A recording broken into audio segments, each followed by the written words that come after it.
Hello, friends. Welcome to my first ever reading vlog where we will be completing the Our Fantasy Bingo board.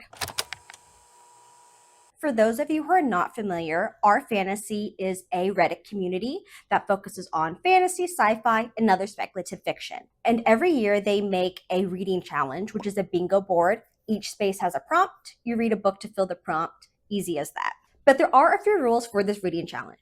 First of all, any book you read has to be speculative. So it has to be fantasy, sci-fi, or have some sort of speculative element in it. Second of all, any book you read can only count for one prompt. So you can't double up, use the same book for multiple squares to fill the bingo board. And the last rule is that you can't repeat an author. There is a caveat to this rule, which we will get to when we come to that part in the board. There is a hard mode version for all of the prompts. So if you want to make this challenge super difficult, you can use those prompts to add an extra bit of difficulty when you're picking out your books. But for our purposes, we're going to ignore hard mode and just fill out the prompts with normal mode. And the reason why I say that is because this challenge is already going to be difficult enough because my goal is to completely black out the board using only graphic novels. So I have my whole TBR planned out. Luckily, most of the books I was able to get through my library, and I've technically already finished a bingo, so let's cut to talking about that.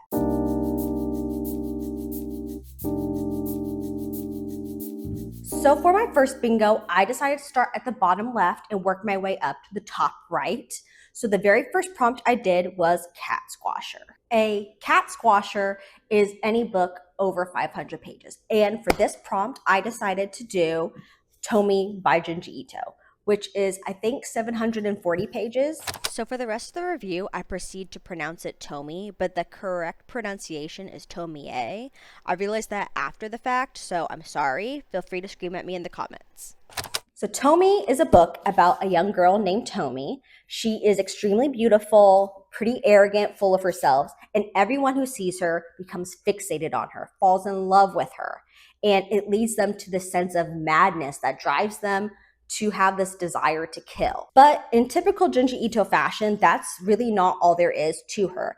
She's also able to regenerate and duplicate herself unintentionally through her regeneration process. Now, we don't know much about Tomi, where she got these powers, where they came from, anything like that. Most of the stories are focused on the horror, the body horror of it all, how far people are willing to go for love or lust or whatever it is. And it just gets really insane. That is something I really like about Junji Ito, and especially with his standalone work, is that he always tends to take these concepts and keeps asking, what if? Like the first story, what if all of Tomi's classmates hated her? What if Tomi was stranded on a mountain? What if Tomi was somebody's adoptive daughter? Like just insane things like that.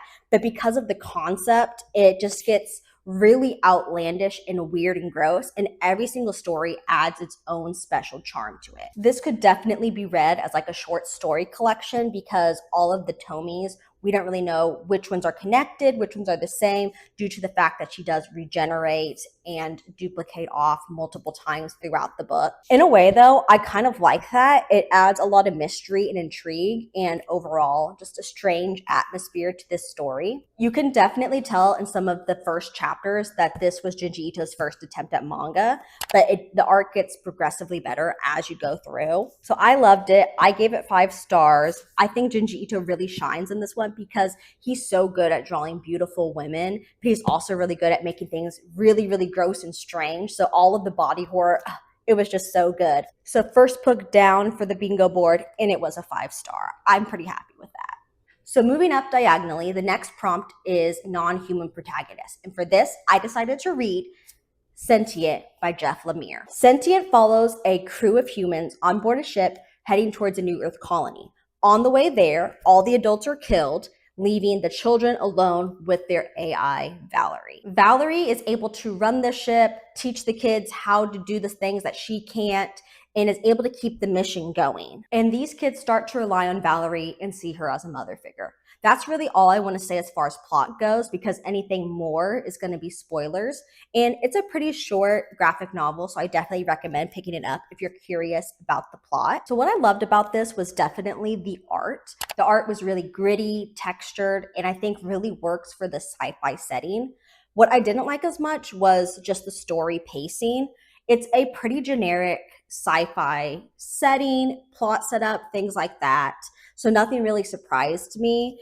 I would have liked to have more development between the children and Valerie. I felt like that was really lacking, and something that could have maybe made this a much more emotional and impactful read. Like even 50 more pages just to devote towards like character development would have been so nice. But overall, it just felt really quick pace, which made it a fun and easy read, but it just lacked a little something for me. So I'm giving Sentient a 3.5 star. Our next prompt, which is for the square that is smack dab in the middle of the board, is published in 2026. For that, I decided to read Fustic, I believe that's how it's pronounced, by Robert Appelian. I'm so sorry if I'm pronouncing that wrong. I did look up a video of the author saying it, but I still feel like I got it wrong. This book is inspired by Armenian and Persian cooking and culture. We follow three siblings who strike a deal with the div in an attempt to save their mother's life. The div used to have a relationship with their father, who used to be like a famous chef, but is now no longer with them.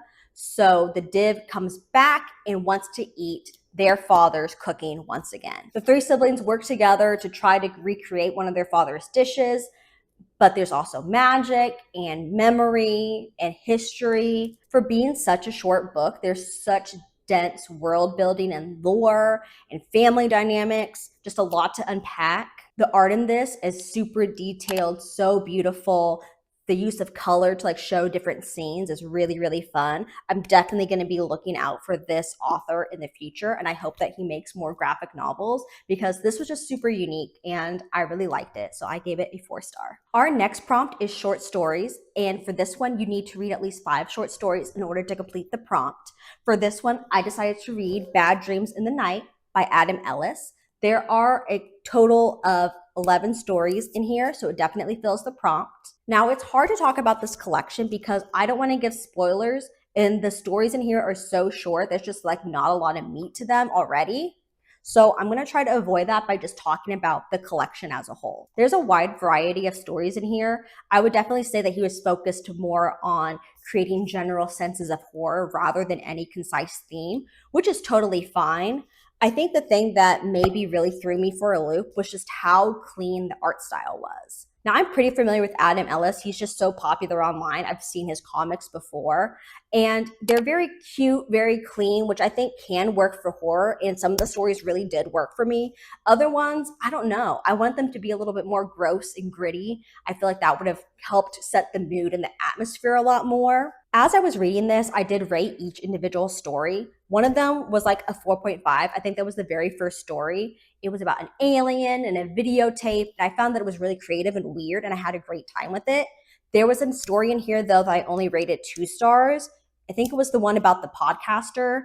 I don't know. That one just like I did not like. I didn't find it scary or interesting at all. So yeah, just kind of all over the place with this collection. I think you can really tell that Adam Ellis is used to publishing stuff online because it's really a lot of snippets of little ideas and things that would probably work as a little like short web comic that you would just post on your Instagram or Tumblr and not really think about again. But when you're talking about a short story collection that somebody's buying and wanting to read and sit down and enjoy, there's just not a lot to chew on or think about after each story. Like I think most of them I'm going to completely forget about, which is a shame because when it comes to like horror short stories, they can be done so well. And I tend to like them when they have that lingering effect of like, I'm still spooked and thinking about them days later. The only one that really did that for me was the one about the corn ramen. And yeah, that one was pretty gross. So, I think maybe the body horror direction is what he needs to go down a little bit more.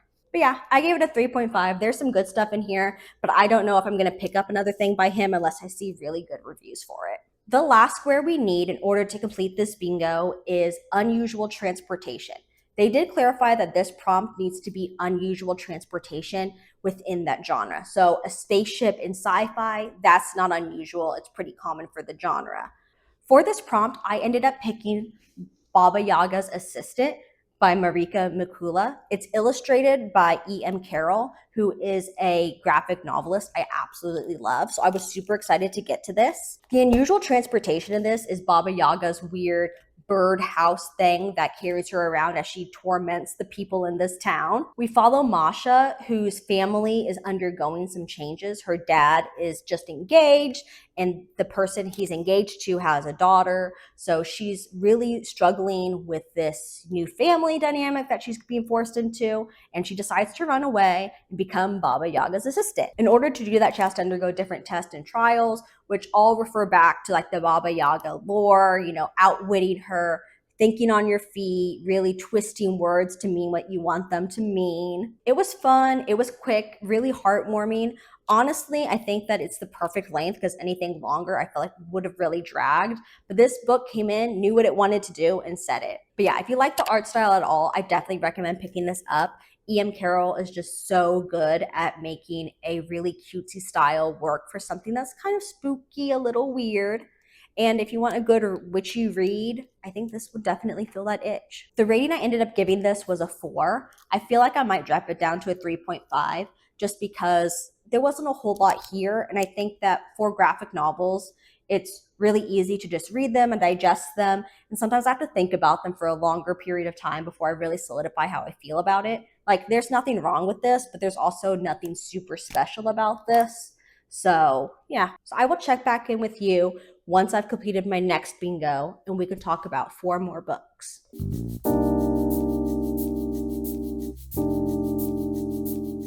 It is super cloudy outside. I'm very cozy and comfy right now. So let's talk about the next 4 books I read in order to get a bingo.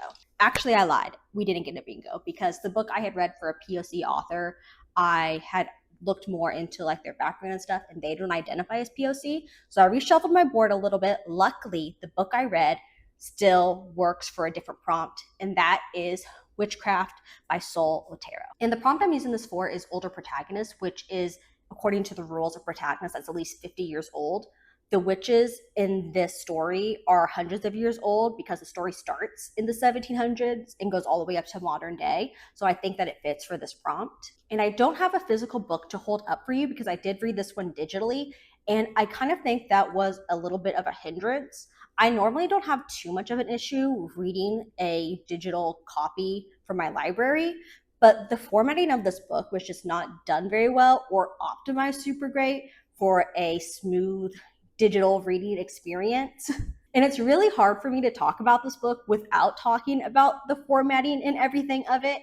So let's get into it because it's hard for me to discuss without first going over the plot. The book Witchcraft, like I said, spreads hundreds of years, and we're seeing little snippets of these witches who are slowly taking over this town and the terror and the things that they are causing to the people in this town. It's sometimes kind of horrific, sometimes kind of funny. You're seeing just little snippets of it, though, throughout the years from other people's perspectives. The witches, for the most part, remain completely mysterious. We never get a point of view from them, even though they are the main characters of this book. And the effect that that has is really making this book feel like it's more of like short stories. It does kind of eventually all come together, but you're talking about a really interesting narrative format in the form of a comic. And that in and of itself is like difficult to pull off, at least in my opinion.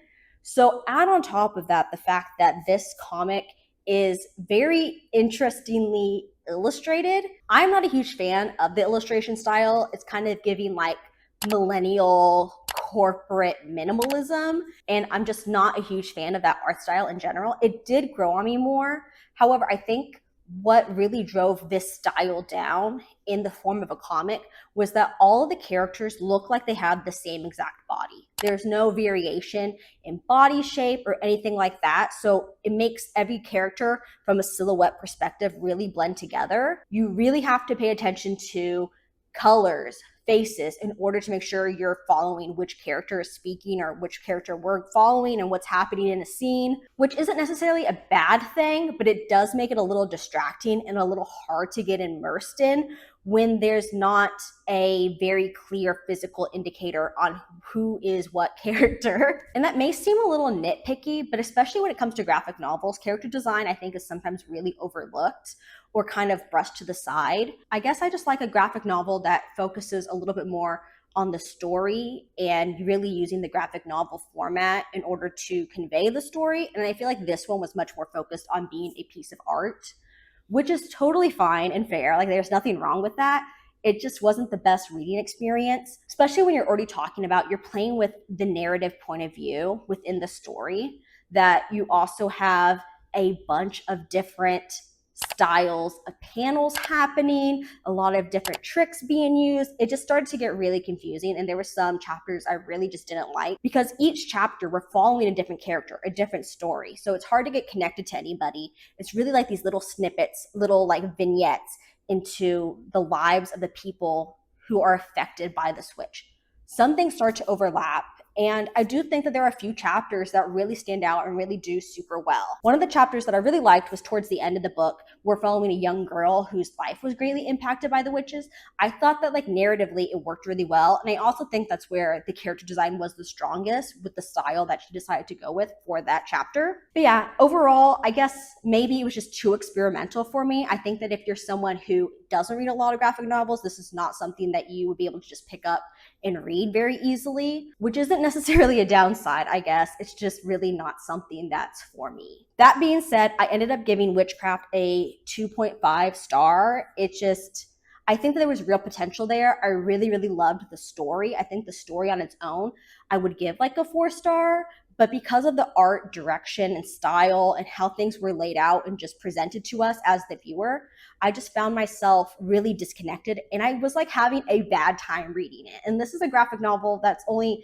a little over 300 pages. Like, it's not a long book and I was struggling to get through it. So yeah, overall just kind of disappointed with this one. Just a real slog to get through. And that's not what I want from a graphic novel. The prompt for the next square is First Contact, which according to the rules is a story prominently featuring interspecies or interracial meeting for the first time. I really struggled with this one because I think First Contact is one of those things that you don't really know if it's in a story until you've read it or if it's in the blurb. And I was really struggling to find something that fit that.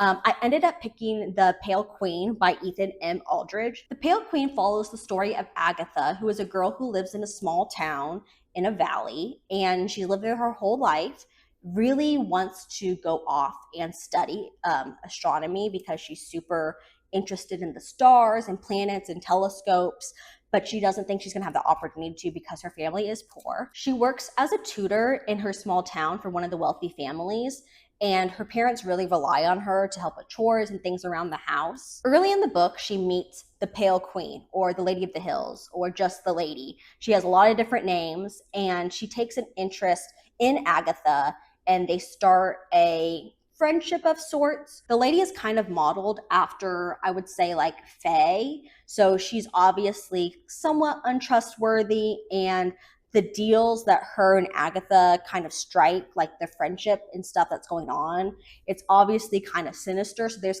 kind of underlying tone to the whole friendship between them two. It could be argued that this isn't First Contact because there is a lot of folklore surrounding the lady. Like, she exists within a lot of the stories that they tell in their town, and there is references to the fact that humans used to come to her kingdom and things like that. However, I choose to interpret it as First Contact because the interactions that humans might have had with the lady and her people were so far in the past that it's like no longer seen as like a true thing that happened. It's much more like folklore. It's much more of like a myth. But overall, I really enjoyed the story. I think the art was really good. I think it was paced really well. I think the plot is super clean, fast-paced, interesting, kind of keeps you engaged in it, but it's also really cozy and has like a lot of really sweet moments in it as well.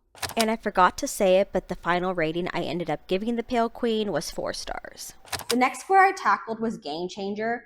For this prompt, the story needs to feature a game or a competition. For this, I decided to read Cosmo Knights by Hannah Templer.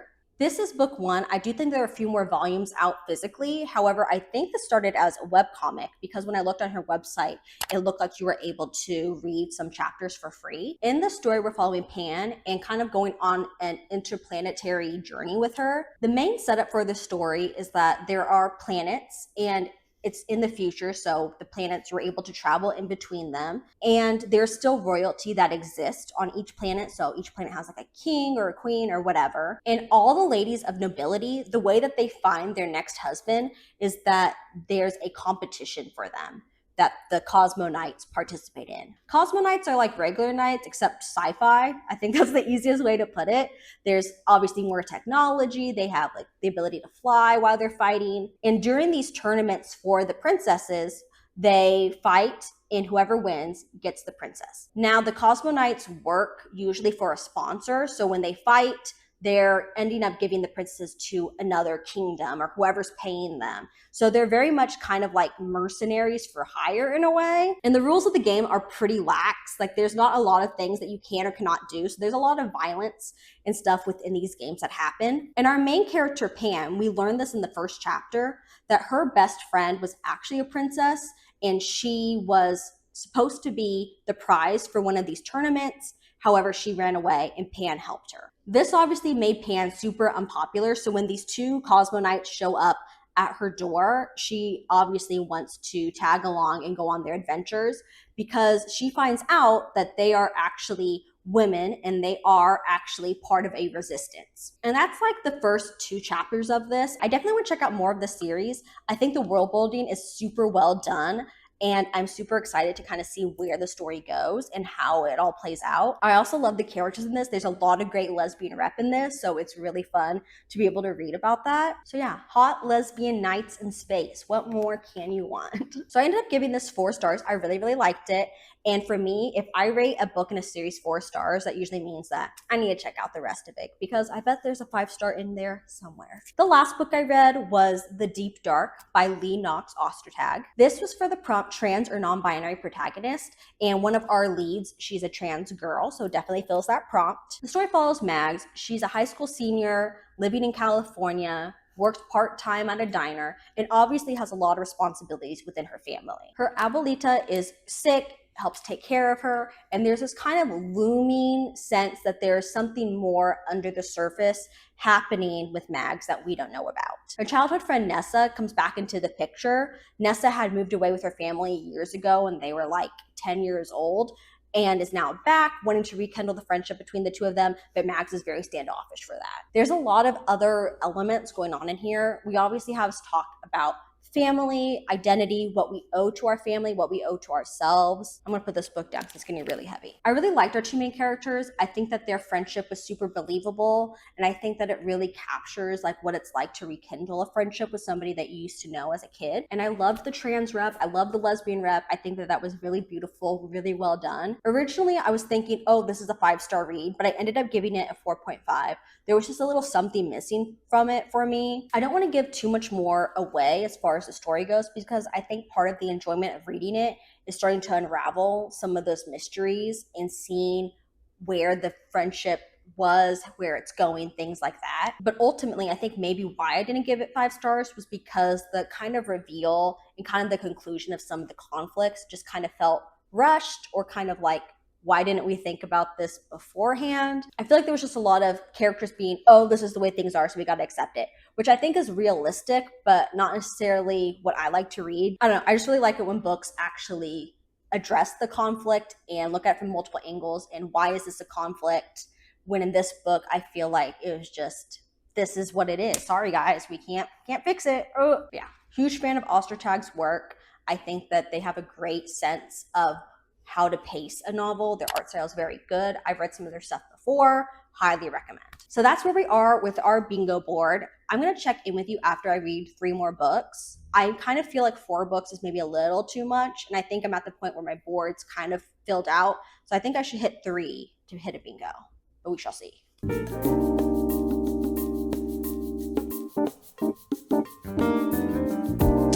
I lied. I actually have 6 books to update you on. And the reason for that is because I have been traveling for the past like 2 weeks. I had some shows and I went on vacation with my siblings, and I'm literally going out of town again tonight just for one night to go see my best friend. And yeah, it's just been a busy, crazy time, but I wanted to keep reading.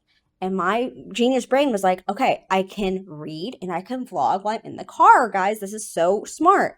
However, the problem is I lost my little microphone thing, so I had to reorder my microphone. It was a whole thing. Anyways, long story short, 6 books update you want to talk about. I have you in selfie mode because I want to get this done fairly quick. And I also changed my board around, so let's talk about that first. I had another book lined up for older protagonist, and I felt like it just fit the theme of the prompt so much better. So I wanted to read that book for that prompt. So Witchcraft got moved again. I put it in the small press / self-published square because the book I actually was going to read for that book is actually published by the same publisher that published Witchcraft. I said publisher a lot. But basically, it had to be any book that was not the Big Five or Bloomsbury, at least according to the rules. And Witchcraft is published by Fantagraph Books, so they actually are considered small press, I think. So those are the board updates. We got that out of the way. Let's talk about the books that I actually read and fill out some more of these squares. First up, we have M is for Monster by Talia Dutton. I read this book for the afterlife prompt. So it had to be something that was communicating with someone in the afterlife, going into the afterlife. And this does fit that role because there is a spirit. And there's also the whole aspect of somebody being brought back from the dead. Because this is kind of a twist on the traditional Frankenstein story. In this story, we follow Frances, who is dealing with the loss of her sister. I believe her sister's name is Maura.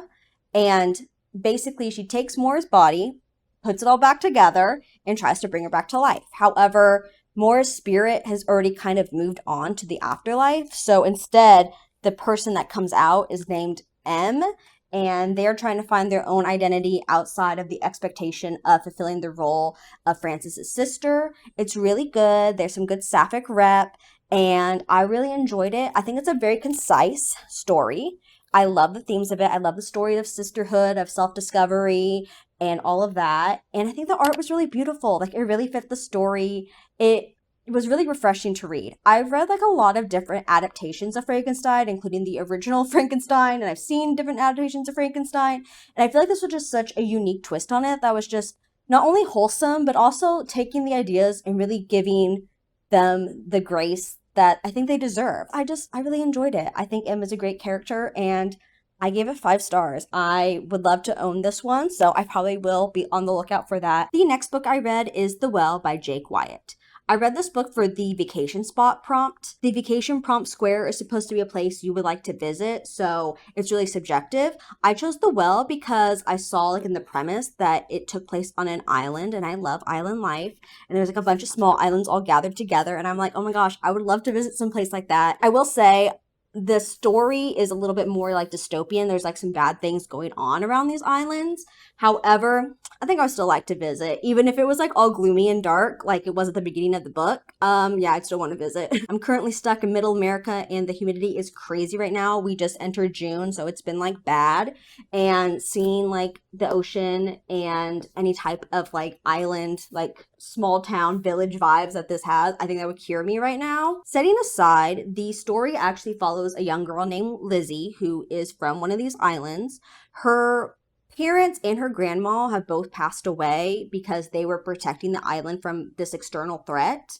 So she just grew up with her grandpa. That is our setup, and from there we are following Lizzie, who basically makes a mistake, angers some supernatural beings, and has to go on a quest to right her wrongs. I loved the art in this. I think the setup was great. A lot of the world building was really, really interesting to me. However, I think the pacing on this was just so bad. There were too many like way too big ideas for how short this book is. Like, I don't even think it's 200 pages. And this is a story that should have had more time to develop, because basically, I don't want to get into too many spoilers, but part of the quest that she has to go on, there's multiple different sections of that quest. And some of those quest elements are just achieved way too easily, and there's not a lot of time spent developing characters. Things seem to happen really fast paced. This is marketed as a YA. I would definitely say, I think pacing wise, it feels more middle grade to me. I think YA readers want a little bit more depth and something to chew on in their books. And outside of a little bit of like some dark themes, there's not really anything here that's not age appropriate for middle schoolers. So I don't know why this was categorized as YA. I think that it would have just benefited from being longer. I know that sounds so repetitive. I say that a lot, but I feel like that's something that just really happens with graphic novels. They are usually shorter, easier to read, but a lot of times authors bite off more than they can chew in the story. And I don't know. I just wasn't a huge fan of the whole overall pacing. I gave this 3 stars. The next book I read was Shadow Life by Hiromi Goto. And this is the book that I wanted to read for older protagonist. And I decided to use that for this prompt just because I think it fits so much better. In the story, we're following Kamiko, and she is older. I think that she might be 60s, 70s. It's kind of hard for me to say, but she does have 3 adult daughters. So I would definitely put her at the over 50 mark, which is the requirement for this prompt. And yeah, Kamiko's old, but she's not ready to die yet. So this like death entity starts following her around, and she decides that she's not gonna have it, and she's gonna fight back. I absolutely loved this story. It was so cute. We learned so much about Kamiko. She's such a lovable character. I think the art is so beautiful. It's paced so slow. It just feels like you're in her life. I love it. We get to see her reunite with one of her old friends, and I think that's just so sweet to see her, finding joy in her life again. Because yeah, a big part of this is that she used to live in a retirement home that her children picked out for her, and she didn't like it, so she left to go live in her own apartment, and she just wants to still have some independence in her life. I'm sorry, we have a visitor. You want to talk about a book? Yes. I gave Shadow Life 4 stars, but now that I'm thinking about it a little more, maybe I should do 4.5, because I feel like that's more accurate. It didn't quite have that 5-star feeling, but it was definitely good. Like, I'm looking back on this really fondly. My next book was read digitally, so I don't have the physical book here to hold up, but I'll pop the cover here. And that book was The Keeper by Tananarive Due and Stephen Barnes. This book I read to fill the author of Color Space. I've read from Tananarive Due before. I read The Reformatory, and I absolutely loved it. I gave it 5 stars. And I have been wanting to go back more into her backlist and check out some more stuff. And the premise of this book was really interesting to me because we follow a young girl whose parents have just died, and she moves in with her grandma, and her grandma actually passes away. I don't think that's spoilers because it is included in the blurb. So basically this girl is by herself, but there is some sort of entity that is helping take care of her. I love this as an idea. I think it could be really fun. However, I didn't really enjoy this book. It was really dark and sad, which there's nothing wrong with. I enjoy dark and sad books, especially because it is horror. I was expecting it to be somewhat horrific. I just think the pacing of it wasn't like great. I think you can kind of tell that Tananarive Due and Stephen Barnes are working together, in that I don't know anything about Stephen Barnes. I don't know what his background is, but I think you can tell that Due is not someone who really works in comics. Also, the art is like sometimes pretty good and sometimes a little iffy. I did really like the style. It's kind of more of a traditional comic book style, and I had a lot of fun with that.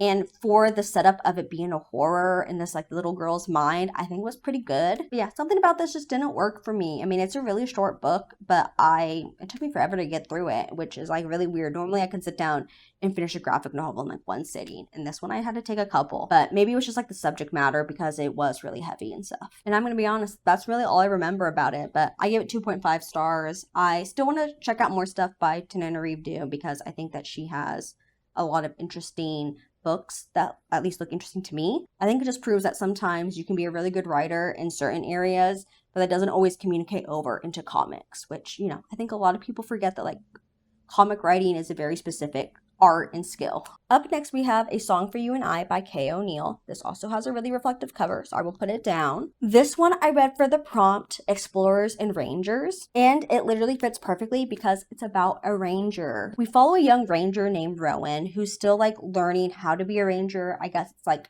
more of like an apprenticeship or like studying under the current rangers. And in this world, all the rangers fly around on Pegasuses, which is really cute, and the art in this is absolutely amazing. I love Kay O'Neill's art style. I've read from them before. But during a storm, Rowan takes a risk and flies on their Pegasus, and the Pegasus ends up getting injured, which leaves Rowan more landlocked. And the older rangers who they are studying under basically have them start doing errands for the locals. And one of those locals is Leon, who is a shepherd but also plays the violin. And basically we just follow Leon and Rowan, becoming friends. It's a cute story. It's a simple story. I loved the world building. I loved the art, but it's just not one that's really going to stick with me. It is more of a middle grade book, so it kind of makes sense that it's not like super dense or anything like that. But I think that I would definitely recommend this to anybody who wants a cute, fluffy read, or if you know someone in your life who's a young reader who wants to maybe dabble in some fantasy and some graphic novels. I think this has some great themes and really, really cute. The final rating I landed on for this one was a 4-star. And the last book, at least for this update, is Squire by Nadia Shamas. This book I read for the political court intrigue prompt, and it definitely fits because, boy, this book is pretty political. We follow a young girl who is wanting to become a squire. And in their world, squires work for knights, and knights are these great heroes. So in order to become a knight, you have to become a squire. The empire in this book is made up of like many different nationalities and people, and our main character, Asia, is part of the Ornu people, and they are highly discriminated against in this society. There's basically like nonstop misinformation spread about them, just hateful things being said about them, and Asia kind of has to confront that reality when she goes to enlist in the army because people make jokes about her people and she is keeping her identity hidden. Everybody who joins and enlists in the army wants to become a squire. They want to become knights and heroes. However, most of them end up becoming foot soldiers and are sent to the front line. So the reality is they're being sold this false dream of grandeur that really very few people are able to achieve. And Asia has to deal with that, like confront that head on. I think there's a lot of interesting things said in this book. I don't want to spoil it because I do think it's worth picking up and reading. It is YA, but it is very dense. I definitely want to check out more from this author and the illustrator who did this because the art is just absolutely amazing and there's so much great like fun action scenes and stuff like that as well. Ultimately, I'm giving this a 4-star. I think it's more of just a personal feeling for me. It did take me a few days to get through this, so maybe that kind of affected my rating. But yeah, 4 stars, but I really do recommend checking it out because it's interesting. I think it's very thought-provoking. And that is all I have for right now, at least. I hope to read the last 10 books here in June. We shall see if that happens. I need to lock in. I've been in a bit of a slump since the beginning of June. I'm catching up on stuff. I really haven't had time to read. And I'm also doing a Pride Month movie challenge during the month of June. So it's been a lot to kind of juggle. So yeah, we'll see. I'll check in with you very soon.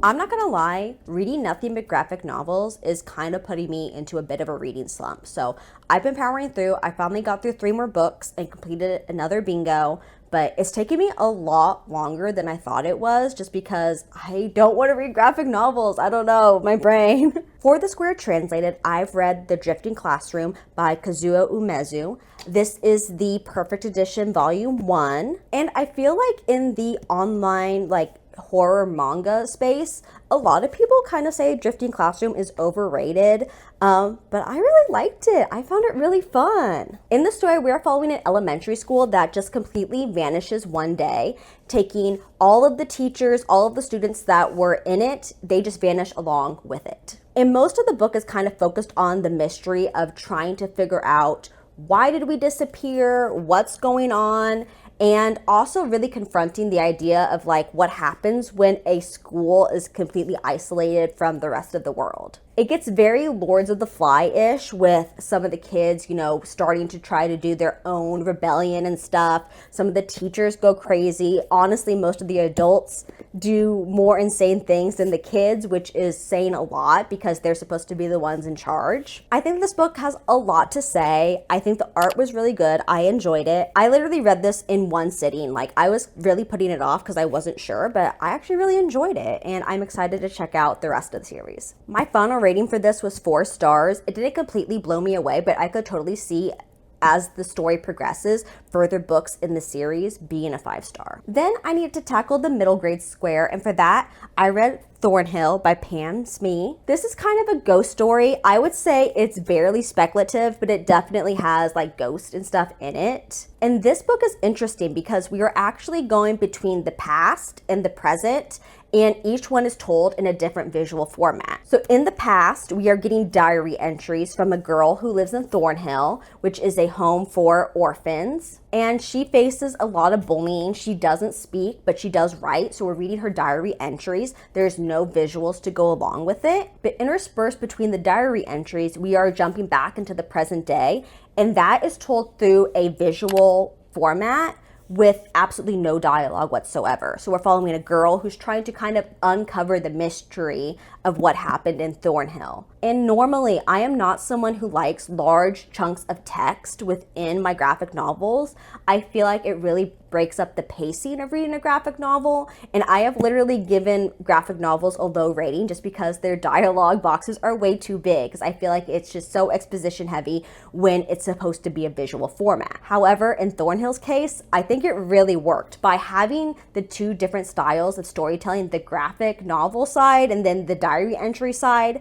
It really created a completely different experience for both the past and the present, and I think it really worked in this case. And even though it's middle grade, it does get really dark. It handles a lot of really heavy subject matter. So I think that it works so well. I don't know. I really enjoyed it. So I gave it a 4.5. I was absolutely shocked by that because, yeah, normally I'm not a huge fan of really large chunks of text sprinkled in my graphic novels, but it really worked. And the last square I needed to fill out in order to complete this bingo was published in the 70s. And originally I was gonna read Cutie Honey. I gave it like a chapter and I was not into that.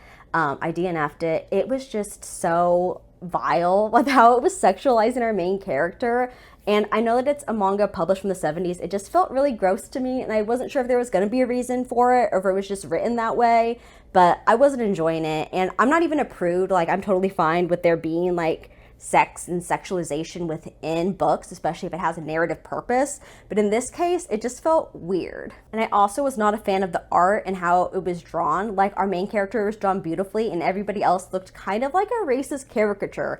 I don't know if that's what the author was going for, but I just didn't have a good time with it. And finding something published in the 70s was so hard to begin with, and I was really hoping that I would like Cutie Honey and could just stick with that, but it wasn't working. So I gave up.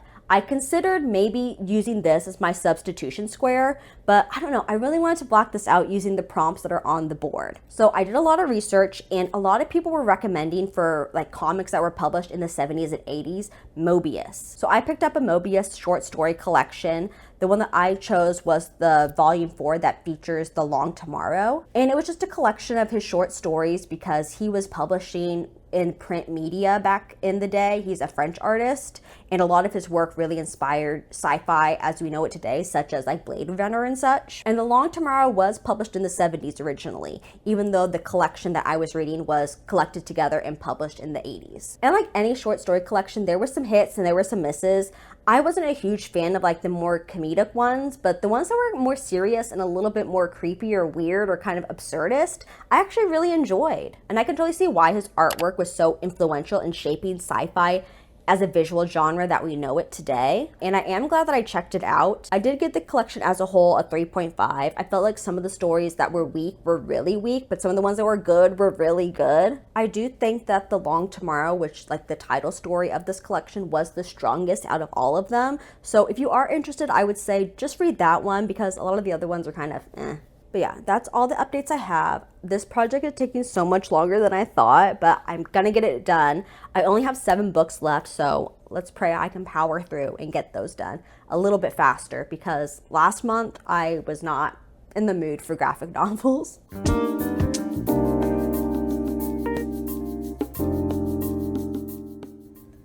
Okay, let's see. Does that sound better? Less noise? We got a little man joining us. Oh my goodness. Hi. You want to say hi to camera? No, we're not jumping. We're not jumping. We're not jumping. So I have read 3 more books. I'm going to talk to you about them. I've completed another bingo. and I only have 4 books left on this board, so I'm super excited.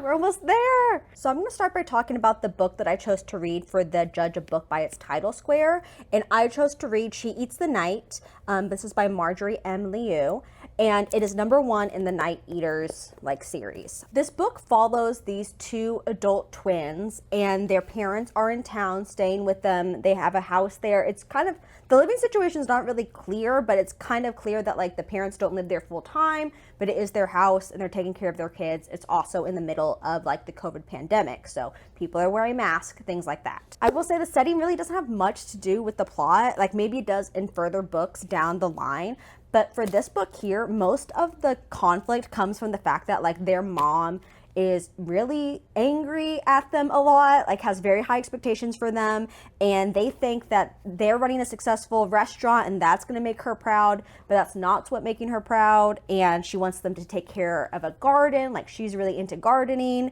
and there's just a lot going on. And that's just getting into the setup before we even get into the main plot.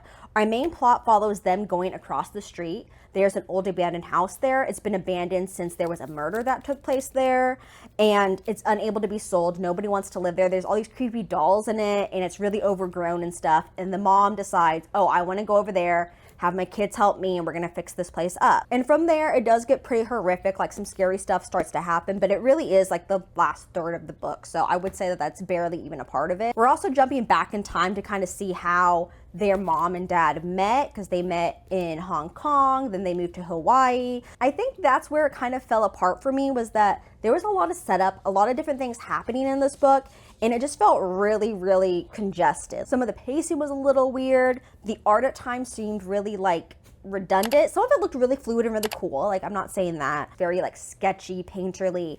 I love that style, and I think it works really well for horror, especially portraying those super dynamic, scary scenes. The core of the story is about a nuclear family and how they have misunderstandings that are somewhat generational, and they're trying to figure out how they can be there for each other, how they can, properly show up for the other person, because we also have their dad involved in this, and he's a really kind person. So you're really seeing different dynamics happening. And honestly, if it just focused on the family stuff, I think I would have liked it a lot more. I think the biggest thing with this one is that the character motivation stayed too much of a mystery for too long. I understand that that was kind of the driving force behind the plot, but I feel it's just a very weak conflict, because these are adult children in their 20s, and you're gonna tell me that they've never had a conversation with their mom up until this point about some of her past things and why she is the way she is now. I'm not saying that's not a realistic thing to happen. I think that it just made a lot of the exposition and stuff seem really clunky, because you're having so many different things oh, I used to be a medical school, but now I run a restaurant.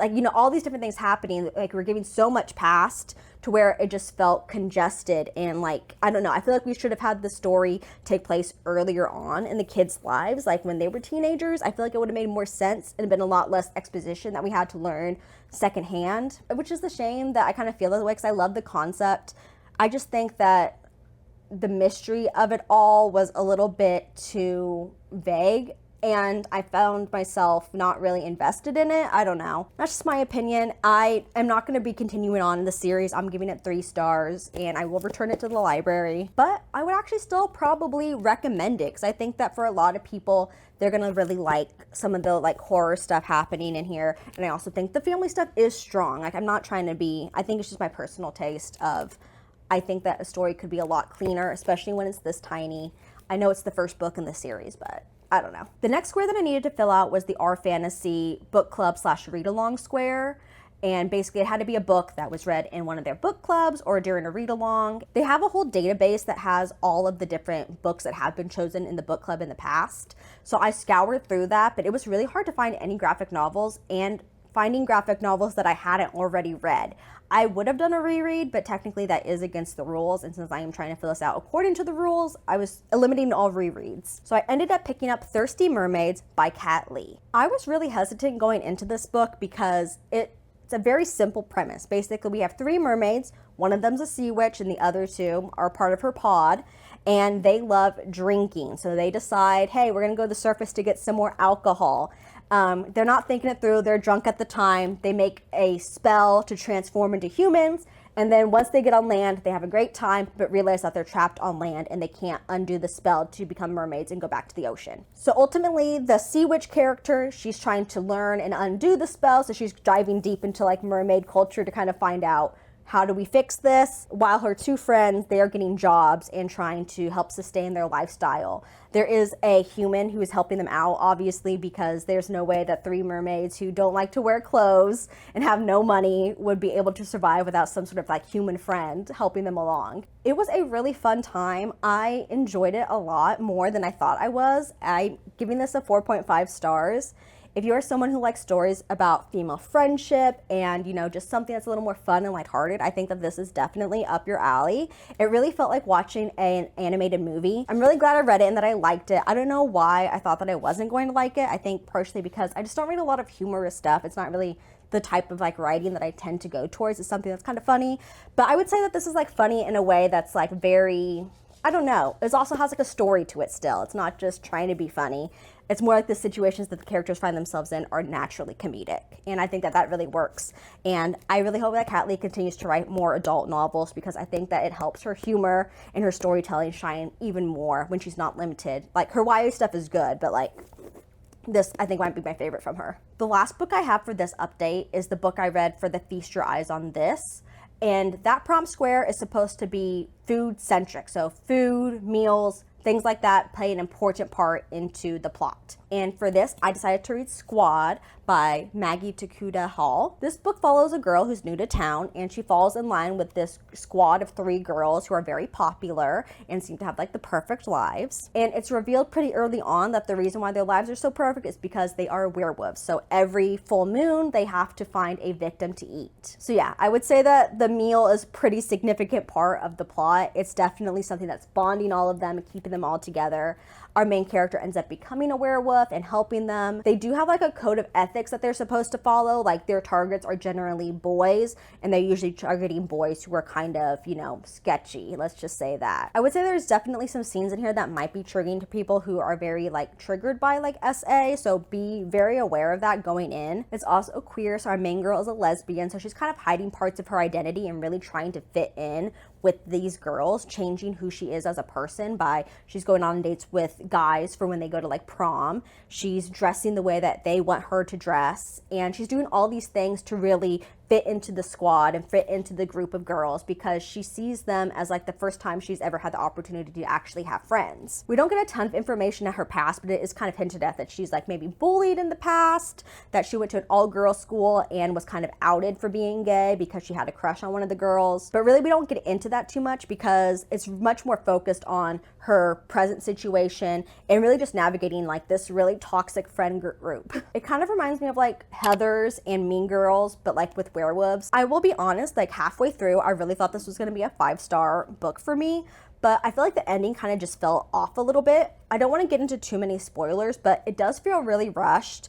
And some of the things that happen, like the character motivations aren't super clear, mostly because it's other characters besides our main character who are really driving the plot. Let's just say that there's like some betrayals and some deaths that happen that I don't know, feel really rushed and like they're kind of glossed over, at least in my opinion, considering like how tight-knit this like group is supposed to be and how small of a community they live in. I don't know. I did enjoy it though, and I did think it's kind of like a little bit of a cheeky way to interpret this prompt because yes, it's about meals, but they're eating humans, so it kind of makes it a little more fun, in my opinion.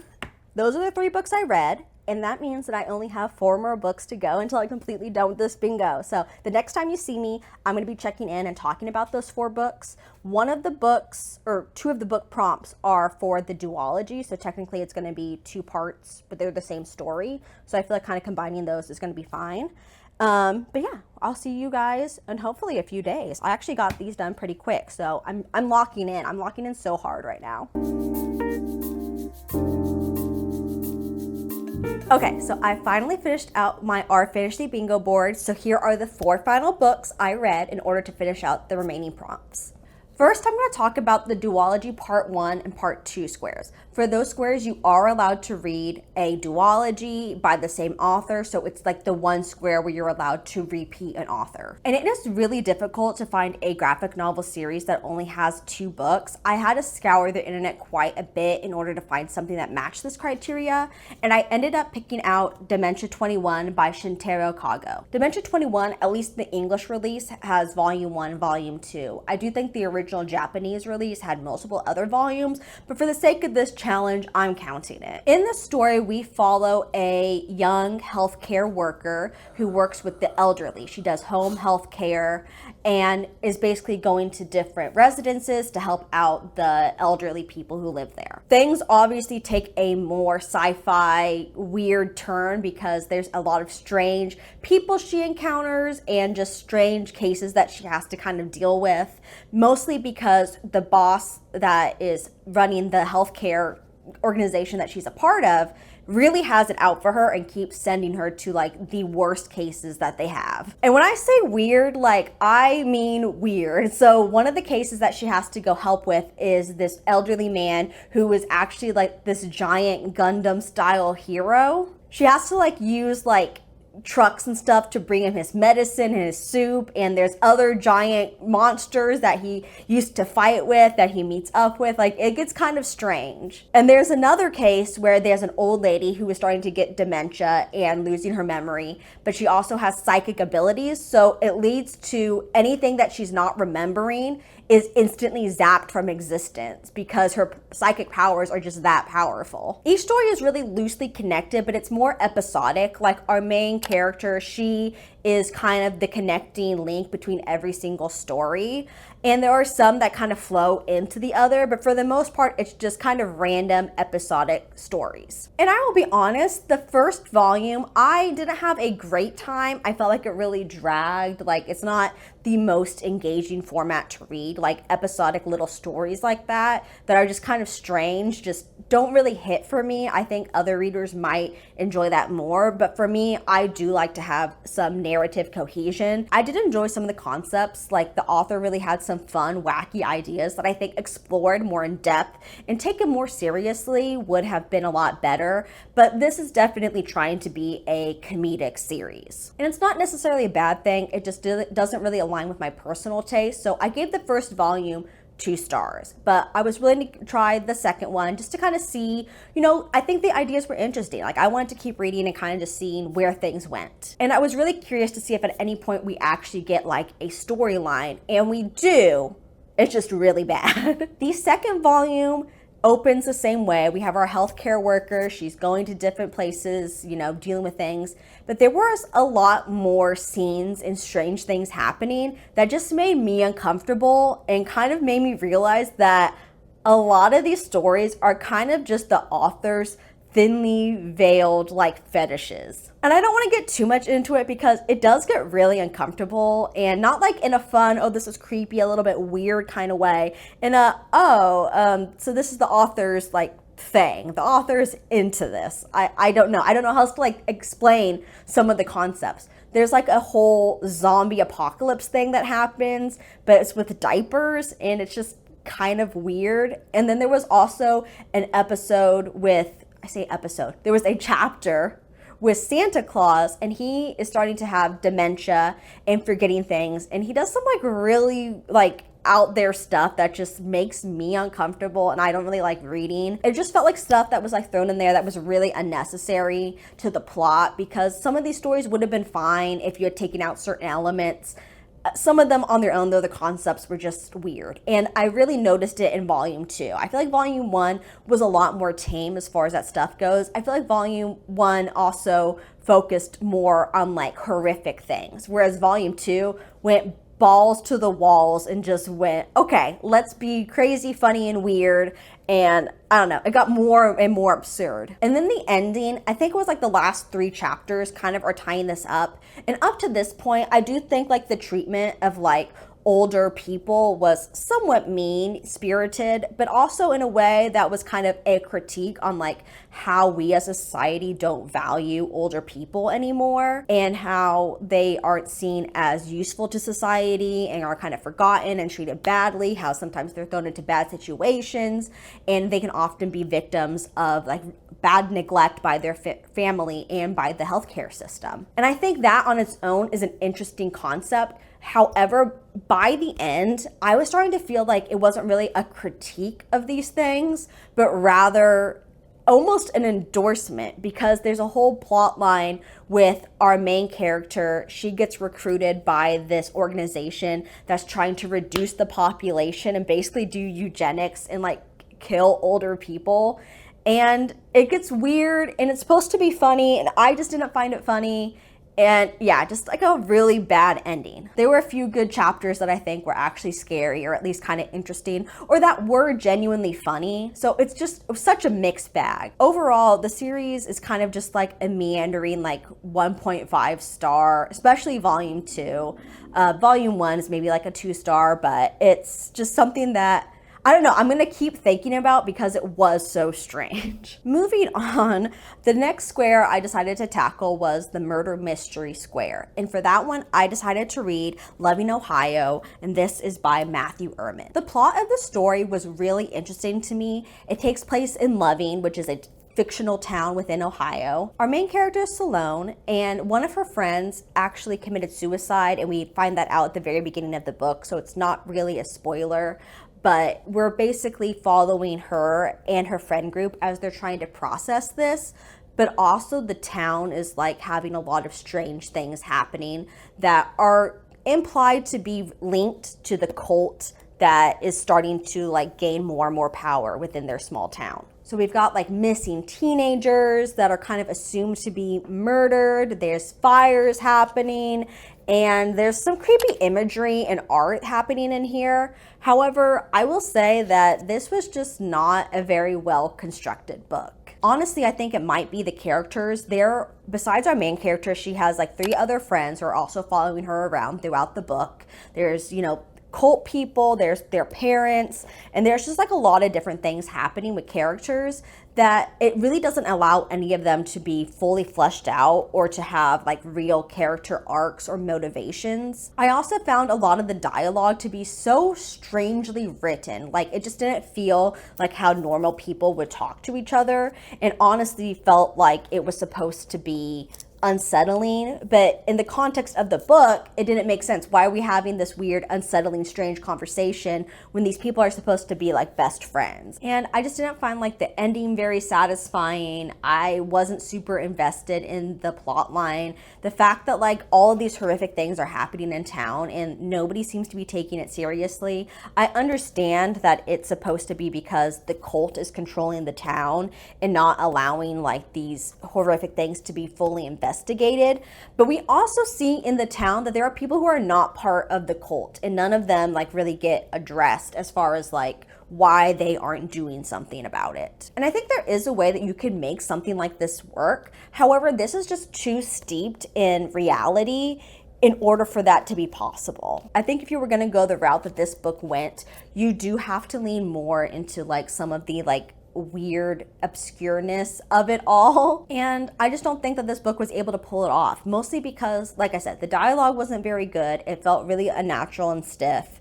And there was a lot of like text boxes that kind of provided that exposition, and they just didn't work or didn't flow well. And it was just hard to get immersed in it and to buy in, because I think that if it had been much more of a flowy type of story, I could have bought in to the kind of like illogical aspects of it a lot more. I gave it 2 stars. I'm probably never gonna think about it again. I'm gonna be honest, I read this literally just like 2 days ago and I can barely remember what happened as I'm talking to you right now. And listen, we've had a few flops here towards the end, but we're ending on a high side note because for the final square one-word title, I decided to read Hideout by Masasumi Kakazaki. And this book was only a 4-star for me, but I had a fun time. It is a nasty, gross little horror story, and it's very concise, very fast-paced, and it was just a fun time to read. So I'm glad that I ended on something somewhat good. So Hideout follows a husband and wife who are on vacation on like a somewhat remote island, and we are in the point of view of the husband. So we learn right off the bat that he is planning to kill his wife. On this island, there's a waterfall, and his plan is, we're gonna drive out there and he's gonna basically cause an accident to happen that makes it easy for him to get away without blame. But as they're driving up there, their car stalls, it's raining, they have to walk to go try to find help, and they come across a cave and they decide to go into the cave, and creepy stuff starts to happen. And that's all I really want to say about the plot, because it is a really short book, and I do think it's worth checking out if you are someone who likes horror manga or like horror stories in general. It is very gross, so I do want to give that warning. But if you're someone who likes like Texas Chainsaw Massacre or like The Shining, like it really feels like a blend of those two movies together. Like it was on the little like blurb, and I was like, yeah, that Texas Chainsaw Massacre meets The Shining is 100% how I would describe this. It's having its official US release in October, so I'm definitely gonna be buying a physical copy because I would totally reread it. It's a very short read, super fast paced, and I think if you're someone who likes like the Junji Ito style of like horror manga, this might be up your alley. And that's it. Like, I can't believe that I'm done with this project. I've been working on it for 2 months, and it was definitely a lot. I definitely want a huge break from graphic novels. And my takeaway from this challenge is, do I want to do this again next year? I don't know. It was a lot. I am kind of glad that it's over. Hopefully you've enjoyed watching. It was definitely a mixed bag from like stuff that I really, really loved and stuff that I really did not like. So it was interesting to see that spread, and hopefully you enjoyed. If you did, leave a comment. Tell me, what you are reading for the Our Fantasy Bingo board. And be sure to subscribe because I am planning on doing more reading vlogs throughout the year, as well as continuing my reading journal content. And I would love to have you along. All right, thank you. Bye.